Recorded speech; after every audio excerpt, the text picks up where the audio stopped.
ठाणे महानगरपालिकेच्या पाणीपुरवठा विभागामार्फत थकीत पाणीपट्टी वसुलीसाठी विशेष मोहीम राबवण्यात येत असून 27 फेब्रुवारी ते 5 मार्च 2026 या कालावधीत शहरातील विविध प्रभाग समित्यांमधून एकूण 4,22,35,750 रुपयांची वसुली करण्यात आली आहे। थकीत देयकांवर कठोर कारवाई करत 103 पाणी जोडण्या तोडण्यात आल्या असून 177 जणांना नोटिसा बजावण्यात आल्यात, तर 3 ठिकाणचे पंप जप्त करण्यात आलेत, तर 1 पंप रूम सील करण्यात आलाय।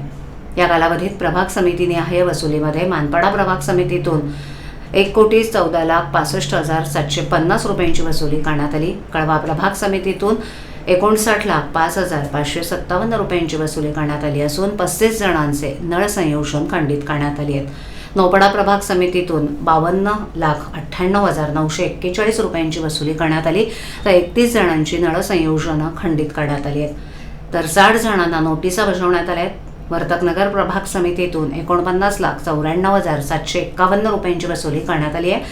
5 जणांची नळ संयोजनं खंडित करण्यात आली आहेत, तर 20 जणांना नोटिसा बजावण्यात आल्या आहेत। तसंच उथळसर प्रभाग समितीतून 36,61,836 रुपयांची वसुली करण्यात आली आहे आणि 4 जणांची नळ संयोजनं खंडित केली आहेत। लोकमान्य नगर सावरकर नगर प्रभागातून 31,37,858 रुपयांची वसुली करण्यात आली असून 10 जणांची नळ संयोजनं खंडित करण्यात आली आहेत, तर 97 जणांना नोटिसा बजावण्यात आल्या आहेत। वागळे प्रभागातून 25,13,857 रुपयांची वसुली करण्यात आली आहे। दिवा प्रभागातून 23,64,631 रुपयांची वसुली करण्यात आली आहे, तर 18 जणांची नळ संयोजनं खंडित करण्यात आली आहेत, तर 3 ठिकाणचे पंप जप्त, तर 1 पंप रूम सील करण्यात आले।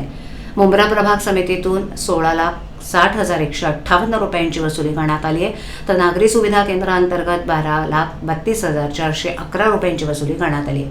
पालिकेची ही वसुली मोहीम यापुढेही अधिक तीव्र होणार असल्याचं आयुक्त सौरभ राव यांनी नमूद केलं असून नागरिकांनी थकीत पाणीपट्टी तातडीनं भरून कारवाई टाळावी असं आवाहन केलं।